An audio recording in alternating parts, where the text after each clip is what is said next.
Wah, wah, I don't like this historically correct sword.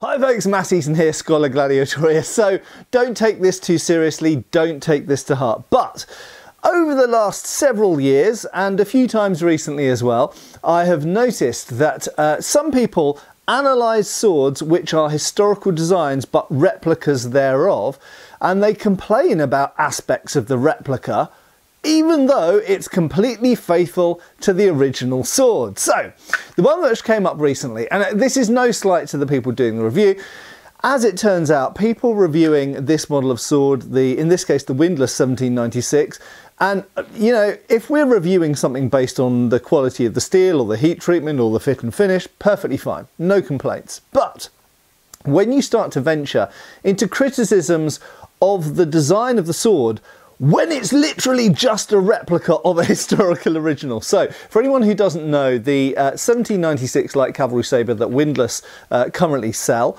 I quite simply sold them one. So I'm not actually, strictly speaking, part of the development process. I didn't help them design it. I didn't help them develop it. I literally just sold them an antique one. So as you know, I work with Windlass on the Royal Armourers line, and we talk about the Royal Armourers swords in a second and other examples. We're not just talking about sabres here.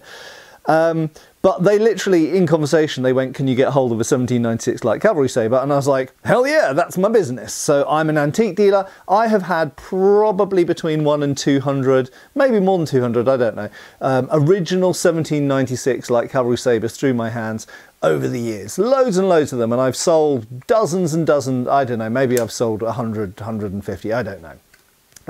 But I've had absolutely loads of them. Now, the 1796 light cavalry sabre is a pattern. It is a model. That means it complies to basically similar statistics across examples. So if you take 200 1796 light cavalry sabres, original antique ones, then you'll find that they do vary a little bit in weight, they vary a little bit in distal taper, even sometimes a little bit in length and width and things like this, or the curvature of the back piece, or how much the guard projects by, or the exact shape of the langets. Things like this. So they do vary by examples, because in the Georgian era, when these were made, Napoleonic period, there were many different manufacturers. So while it was part of a sealed pattern, that's why we call it the 1796 pattern, there was a model which people were supposed to copy, many different companies diverged slightly from that. So it's not like modern productions of, you know, Ford or BMW. It's not as regulated as that. It was a little bit more cottage industry, workshop based. So while they generally conform to a pattern, they vary a lot. Now, therefore, when a modern reviewer is essentially criticising a replica and making it sound like it's a poor design, that's kind of irrelevant, and you've got to bear that in mind. Now, there are contrasting things. So if we look in the modern replica world, I'm just going to grab a completely contrasting type of sword here, and that's an Albion. This is the Albion ring-neck, and they are beautiful swords. However, the majority of Albions are specifically designed by Peter Johnson, I think entirely, basically for the modern market. Now, that's not to say that they're not historically accurate in a sense of that, because they are, of course, inspired by Peter Johnson's very extensive experience and knowledge and handling of and exposure to original medieval swords. However, on a fundamental level, this ring-neck, this Albion ring-neck, while it's a wonderful sword and I love owning it, is not a replica of any one single sword. It is actually a creation of Peter Johnson and Albion. It's their invention. Again, not to say that there wasn't a historical sword which exactly matched, by chance, the measurements, weight, statistics, balance and everything else of this sword. There may have been one. However, we don't have it. It doesn't survive today. So this is based on an amalgamation of exposure to a bunch of original surviving medieval swords condensed into one design which is created by Albion. So it's a very different mission statement, okay? Similarly, this Coveton two-handed sword here, it's not based on any one single one. It is based on a conglomeration, looking at lots of two-handed swords and going, okay, well, let's choose this guard and this pommel, they go together. This type of blade is sometimes found with that type of sword, and that kind of grip is correct as well. Similarly, I grabbed this poleaxe. So this is very similar to a poleaxe in the Wallace collection. It's also similar to one in a castle, a museum in France. So it is similar to poleaxes in actual collections, but it's not an actual direct replica. Does that make it historically accurate or inaccurate? Not really either. It conforms quite closely to the weights and statistics and everything else of original examples, but it's not based on one specific example. But this is really more a video about criticism. So when we're reviewing swords, we can, if something's created, if something like the Albion ringek or that poleaxe or the Coveton two-handed sword is created, we can criticise some of the artistic choices in designing that sword.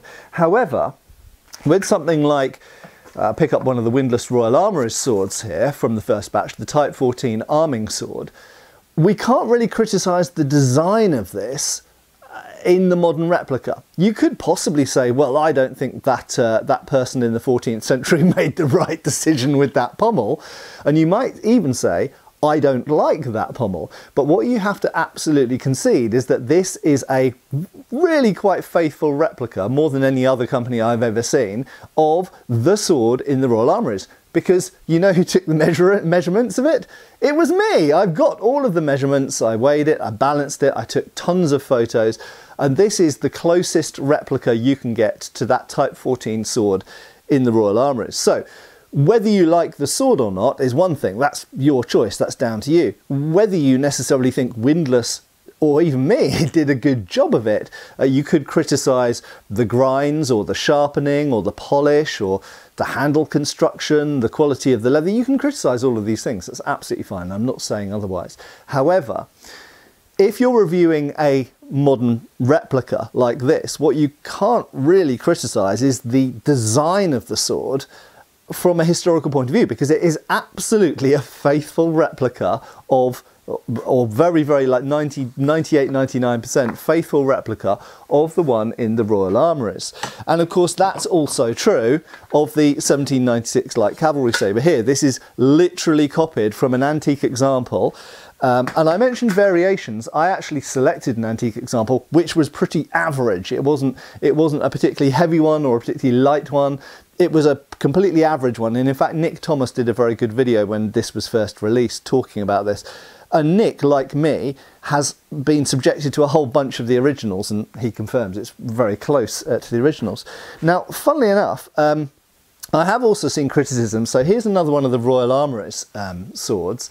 And this is, as is clearly described on the product description for this sword, which I wrote myself, this is an unusual longsword. So some people, and I'm utterly clear about that fact, some people would pick this up and go, grip's a bit short, it's a bit beefy in the blade, it doesn't cut particularly well. Well, yeah, all of those things are true, but it is utterly true to the original surviving sword. It has an unusually deep and big and heavy pommel. It does have a relatively short grip that with two gauntlets on, you pretty much have to grip the pommel. You wouldn't get two gauntleted hands on here. I can only just get two bare hands on here. The blade is whopping great thick here and relatively narrow. So it has a very broad edge geometry, but very thick, incredibly stiff. This is not a sword that is designed to cut well. That's not what it's created for. It's designed for armoured fighting, half swording, and jamming through and hoping to burst mail links in people's armpits or wherever else, or get into slits of visors and things like this. It is a very specialised tool for a specific job, and I'm going to come back to that as well in a second. So this is, again, this is a faithful replica of a sword, of an original surviving sword, which happens to be now in the Royal Armouries. And it was created for a specific job. So again, if you're reviewing such a sword, you could absolutely criticise the construction, the steel, the heat treatment, whatever you like, the polish, the grip finish, whatever. which I happen to think is pretty good, but you could criticise those things, but you can't really criticise the historical object that was created to do a historical job. This is a replica of a specific surviving sword. It didn't come out of my brain, it didn't come out of Windlass's brain. It came out of just measuring and replicating a surviving artifact. And another one, just to show some balance, not all from Windlass, this is the LK Chen Alexandria arming sword, and a very interesting sword it is, very unusual proportions, very long blade, very light blade, very thin. Outstanding cutter, this one. If you want to cut water bottles, this one will cut them all day. But I have seen people criticise, amazing, this actually left me speechless, criticise the design of this hilt as if it was my era of design or LK Chen's era of design, the fact that that is a particularly small and it has to say rather quite anemic finger ring. But there's a reason for that. Number one, it's a replica of an actual sword, which I believe is now in the Met Museum actually in New York. It was bought in auction a few years ago, but that is exactly like the original finger ring. You know, that's what it's based on. This is a replica as close as we could get to it. It's not actually quite as close as the Royal Armoury's swords because I haven't measured this sword, but I did have access to some measurements and photos. And yes, it is a small finger ring. Why is it a small finger ring? Because it's very early in the development of finger rings. So this is primarily a medieval arming sword that they sort of stuck a finger ring on as an afterthought. So the finger ring was very early in development at this point, and it hadn't yet become fully developed and stuff like this. So for example, it doesn't come up and meet the ricasso there, which later ones tend to do. So it's a replica of a historical sword. So, you know, don't blame me that it's like that. What we set out to do, and something that particularly interests me as an individual and a former archaeologist, is replicating historical artifacts and then working with them, learning about them. Look how thin that pommel is, okay?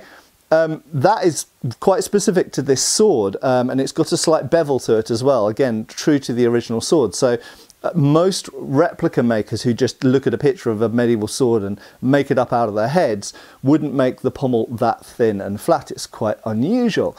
And by studying the original historical swords and replicating them, first of all, you learn a lot about their proportions that you wouldn't necessarily think, but also then in using them, you learn a lot about the historical artifacts and how they were probably used, how to use them, how not to use them, and you learn a lot more about the historical arts. So if you just create a medieval sword out of your head, you're not really creating a medieval sword, and you're maybe not learning as much as actually replicating original examples. And on the subject of learning, for me personally, one of the great things about creating historical replicas that are true to historical originals is we learn more. And that's why, one of the reasons why I do HEMA, because I just don't want to just learn how to sword fight as a 21st century person in the year 2024.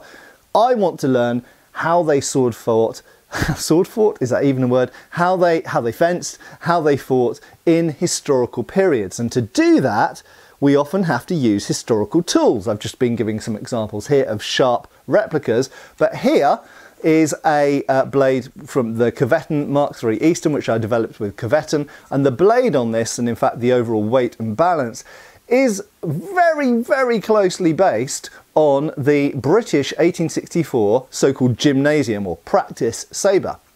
So this is what the British Army were hoping that their officers and cavalrymen would actually train with. Okay, so we use a sword that is the same weight, it's the same size, it's the same balance as the original practice swords. I have seen people in HEMA moan about the fact that, oh, they're using 800 gram or 850 gram practice sabres. We should be using 700 gram or 600 gram training sabres. Well, do you know what? I've got nothing against you doing that.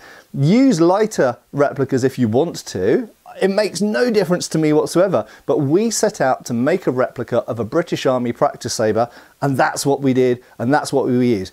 I practice British military sabre, so I use a British military sabre. It's as simple as that. I use the tool that was intended by the people at the time in my particular tradition and system as a practice weapon. And that brings us full circle back to the 1796. And one criticism I've seen by other people on the internet, frankly some people who should know better, is that, well, the if we're talking about the originals now, the 1796 British Cavalry Sabre, I think it's hugely overrated. I don't really like it. It doesn't handle as nicely as my fencing sabre, and I find it quite clunky to use on foot.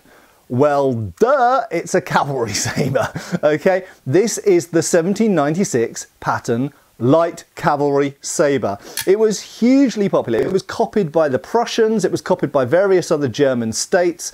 It was hugely popular with Indian cavalry, and in case you don't know, the Indian cavalry were really picky about their swords and equipment and were one of the best cavalry nations in the world, and they loved it. So it was a hugely popular sword, hugely successful sword, a much emulated sword by cavalry. People weren't recommending you to fence on foot with it. They weren't recommending you fence in the saddle with it. Infantry officers had completely different models of sword. And in fact, the evidence of these being used by people on foot is almost nil, okay? People on foot generally used spadroons or small swords, degen as the Germans would call them, or indeed they used lighter forms of sabre like the British 1803. So surprise, surprise, British infantry officers had an 1803 which was lighter, quicker, nimbler and a little bit shorter as it happens than this. So even people at the time, actually, they'd agree with you, but compare apples with apples. If you're going to criticise a sword, first of all, is it true to the historical original? This is. It's the closest replica that you can find of a 1796 British light cavalry sabre. There are no other replicas that are as close as the windlass one is currently. We can always aim higher, but currently. And secondly, remember, it's a cavalry sabre. So yes, it's a formidable cutter, but it is designed to be used by people on horseback. It is not designed to be the best sabre to use when fighting on foot, because surprise, surprise, people didn't do that. They used it on horseback. They had other things for fighting on foot. Anyway, I hope that's given you something to think about. So when you're critiquing, reviewing, or just thinking about swords in your own collection, in fact, remember the context of the sword. What was it intended for? Is it a cavalry sabre? Is it for dueling? Is it a longsword for fighting in armour? And all of these types of weapons are used for different things. And when we create replicas, there's a lot to be said for taking a historical sword and creating a faithful replica of one historical surviving sword or type of sword, and then using it and learning about it in that way. There's nothing wrong with what companies like Albion do, creating absolutely beautiful, historically valid, I would say, medieval swords. And they do produce some that are true replicas in the museum line, but most of their line, the next generation line, are an amalgamation of numerous swords. So, for example, I have the Albion Lancaster, and it is inspired by several of the Castillon arming swords, but it's not based on any one individual one of the Castillon arming swords. I still love it, it's a great sword, but remember, sometimes by replicating one specific sword from history, you might learn something a little bit more about that sword type, because it might force you to choose certain guards, grips, pommels, blades, weights, balances, lengths that you wouldn't necessarily choose yourself, because remember, you and me are both 21st century people, and it helps you get into the mindset and the reality and the experimental archaeology of those objects and that period by using truer replicas of individual examples. Anyway, thanks a lot for watching. I hope this has been thought-provoking, and I will see you back on the channel really soon. Cheers, folks. Thanks for watching. We've got extra videos on Patreon. Please give our Facebook a like and subscribe if you haven't already. Cheers, folks.